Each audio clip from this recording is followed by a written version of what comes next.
রাতের বেলা এই সব প্রাণী বের হয়। নবী সাল্লাল্লাহু আলাইহি ওয়াসাল্লাম বলেছেন, অতএব আপনাদের বাচ্চা যারা আছে এদেরকে সন্ধ্যাবেলায় বাইরে ছেড়ে দিবেন না। এখন কিন্তু প্রচুর ঘটনা ঘটছে, প্রচুর জিনঘটিত ঘটনা ঘটছে, জাদুটোনা করা হচ্ছে, বানটোনা করা হচ্ছে না?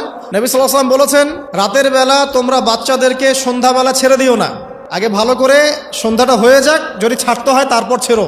তারপর রাতের রাত যখন গভীর হবে তখন তোমরা এলোপাথালি ঘোরাফেরা করো না, রাস্তাঘাটে বনে জঙ্গলে ঘোরাফেরা করো না, কারণ এই সময় এমন কিছু মাখলুককে আল্লাহ পাক ছেড়ে দেন যাদেরকে তোমরা দেখো না। এখন সায়েন্সের যুগ তো, মানুষ মনে করে এগুলোর কোনো ভিত্তি নাই মনে হয়। কোরআন বলছে জাদু সত্য, কোরআন বলছে জাদু সত্য। কোন সূরা? সূরা বাকারা আয়াত নাম্বার 101, 101, 102 পড়ে দেখেন। ওয়াত্তাবিউ মা তাতলু শায়াতিন আলা মুলকি সুলাইমান, এই আয়াতটা পড়েন, বিশাল একটা আয়াত আছে। ওয়া মা কাফারা সুলাইমান ওয়ালাকিন্না শায়াতিন কাফারু ইউআল্লিমুনা আন-নাস সিহর। এই সিহর দিয়ে কি হতো? মা ইউফাররিকুনা বিহি বাইনাল মারই ওয়া যাওজি। সুলাইমান আলাইহিস সালামের সময় এই জাদুবিদ্যার প্রচলন ছড়িয়ে পড়ে।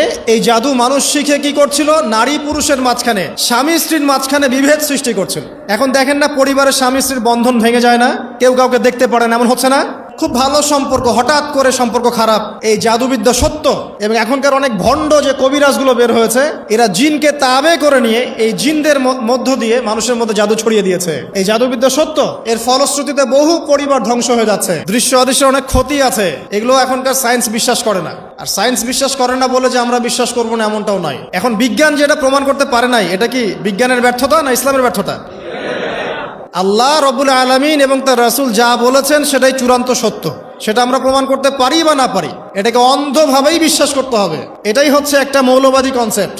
আর এভাবে ইসলামের মৌলিক বিষয়গুলোকে না মানলে কেউ মুসলিমই হবে না। কথা কি বুঝতে পারছেন? আচ্ছা, তিনি বলছেন রাতের বেলা এমন কিছু মাখলুক বের হয় যাদেরকে তোমরা দেখো না। দুষ্ট জিন বের হয়। কি বের হয়? জিন জাতি নাই পৃথিবীতে? আল্লাহ পাক সূরা জিন নামে একটা গোটা সূরা নাজিল করেছেন, করেন নাই?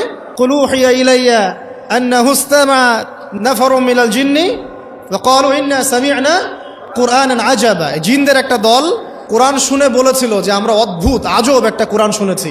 তারপর তারা গিয়ে তাদের কওমের কাছে ইসলামের দাওয়াত দেয়, ওই কওম ইসলাম কবুল করে।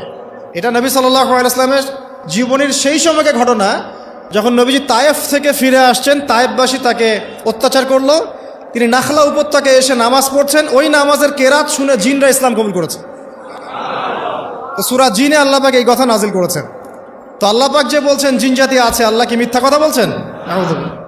নাকি নাসা যখন বলে এলিয়েন আছে তখন ওইটা সত্য, আর আল্লাহ বলছেন জিন জাতি আছে এটা মিথ্যা?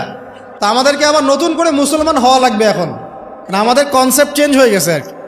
আবার দেখেন আল্লাহ পাক বলছেন সূরা জারিয়াতের 56 নম্বর আয়াতে, ওয়া মা খালাকতুল জিন্না ওয়াল ইনসা ইল্লা লিয়াবুদুন। আমি জিন আর মানুষকে শুধু আমার ইবাদত করার জন্যই সৃষ্টি করেছে। তাহলে দুটো জাতি পাওয়া গেল, জিন এবং মানুষ। জিন কিসের তৈরি? আগুনের তৈরি। মানুষ কিসের তৈরি? কাদামাটি। ফেরেশতা কিসের তৈরি? নূরের তৈরি। তো এই যে সৃষ্টির বৈচিত্র্য, এটা কার সৃষ্টি? তো সেই আল্লাহ পাকের জ্ঞান সবচেয়ে বেশি না আমার জ্ঞান সবচেয়ে বেশি? সে আল্লাহর পক্ষ থেকে যখন কোরআন এবং হাদিস নাজিল হবে, তা আমি অন্ধভাবে মানবো না, নাকি আমি আল্লাহকে চ্যালেঞ্জ করবো ইবলিসের মতো? ইবলিস আল্লাহকে চ্যালেঞ্জ করছে না, খলাকতানি মিন নার ওয়া খলাকতাহু মিন তিন। আমি কেন আদমকে সেজদা করতে যাব?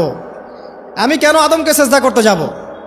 আপনি আদমকে সৃষ্টি করেছেন মাটি দিয়ে, আমাকে সৃষ্টি করেছেন আগুন দিয়ে। তাহলে আমি আদমের চাইতে সুপিরিয়র, আমি আদমের চাইতে সেরা, তা আমি কেন ওকে সেজদা করতে যাব?